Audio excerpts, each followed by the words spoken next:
Samuel പ്രവാചകന്റെ 1-ാം പുസ്തകത്തിൽ നിന്നുള്ള വായന 1-ാം അധ്യായം 7 മുതലുള്ള വാക്യങ്ങൾ. ആണ്ടുതോറും കർത്താവിൻ്റെ ഭവനത്തിലേക്ക് പോയപ്പോഴൊക്കെ അവൾ ഹന്നായെ പ്രകോപിപ്പിച്ചിരുന്നു. അതിനാൽ ഹന്ന കരയുകയും ഭക്ഷണം കഴിക്കാതിരിക്കുകയും ചെയ്തു.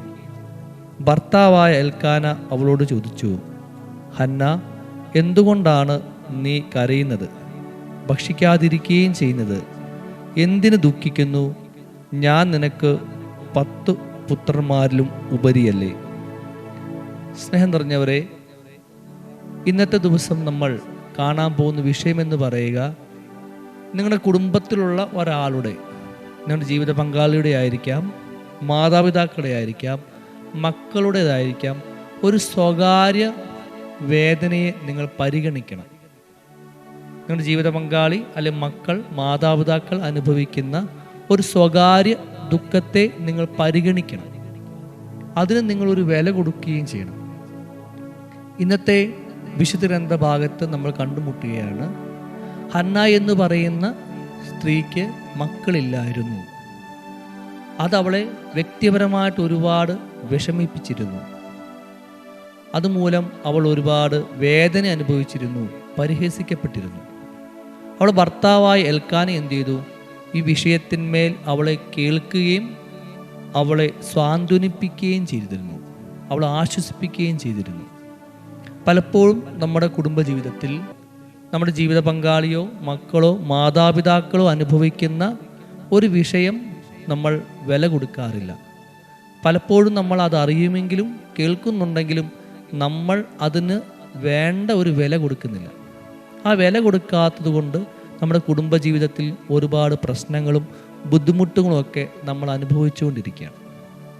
ഞാൻ അറിയുന്ന ഒരു കുടുംബത്തിലെ ഭാര്യ മകൾക്ക് ഒരു 11-ാം ക്ലാസ്സിൽ പഠിക്കുമ്പോൾ ഈ അമ്മ പെട്ടെന്ന് മരിച്ചുപോയി. ഈ അമ്മ മരിച്ചതുകൊണ്ട് അവരുടെ ഹസ്ബൻഡും ഈ മകളും ഒരുപാട് വിഷമത്തിലൂടെ കടന്നുപോയി. ആഴ്ചകൾ കഴിഞ്ഞപ്പോൾ ഹസ്ബൻഡ് ചെയ്തു, കുടുംബം മുന്നോട്ട് പോകാൻ വേണ്ടി, ജോലിക്ക് ഇറങ്ങാൻ വേണ്ടി തുടങ്ങി, ആളുകളെ കാണാൻ തുടങ്ങി. അവരുടെ ജീവിതം പതുക്കെ മുന്നോട്ട് പോയി. പക്ഷേ ഈ പെൺകുട്ടി ഈ വിഷമത്തിൽ നിന്നും വേദനയിൽ നിന്നും കരകയറിയില്ലായിരുന്നു. ഇടയ്ക്കൊക്കെ ഈ വിഷമം പറയുമ്പോൾ അപ്പൻ ഇവരെ സ്വാന്തനിപ്പിക്കാൻ പറ്റിയൊന്നുമില്ല. കുറച്ച് ദിവസങ്ങൾ മാസങ്ങൾ കഴിഞ്ഞപ്പോൾ ഈ കുട്ടി പതുക്കെ ഡിപ്രഷൻ്റെ വിഷാദ രോഗത്തിലേക്ക് പ്രവേശിക്കാൻ വേണ്ടി തുടങ്ങി.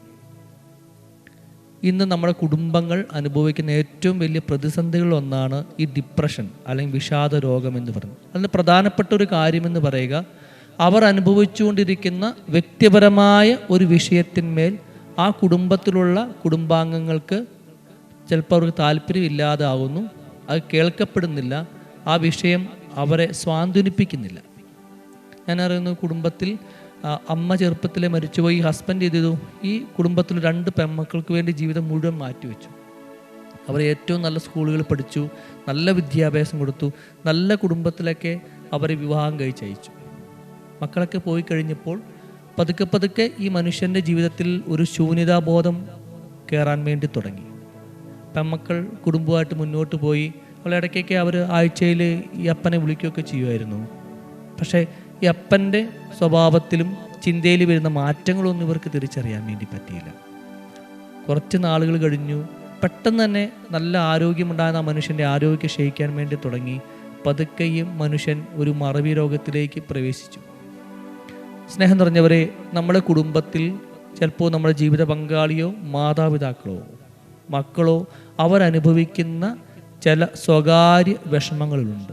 ഈ സ്വകാര്യ വിഷമങ്ങൾ നമ്മൾ മനസ്സിലാക്കണം, അത് നമ്മൾ കേൾക്കണം.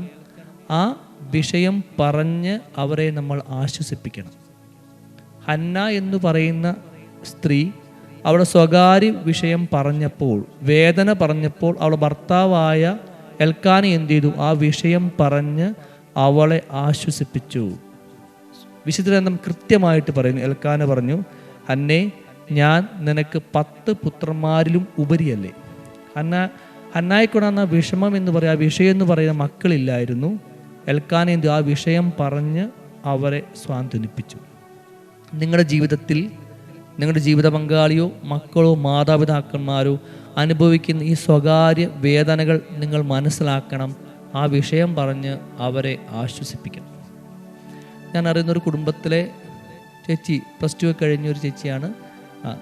പെട്ടെന്ന് അവരൊരു വിവാഹ ജീവിതത്തിലേക്ക് പ്രവേശിച്ചു. പിന്നെ പഠിക്കാനൊന്നും പറ്റിയില്ല. മക്കളെ വളർത്താനും അവരുടെ വിദ്യാഭ്യാസത്തിനൊക്കെ മുന്നോട്ട് പോയി. വർഷങ്ങൾ കഴിഞ്ഞപ്പോൾ ഇവരുടെ ഉള്ളിൽ പഠിക്കാനുള്ള ഒരു ആഗ്രഹം ഉണ്ടായിരുന്നു.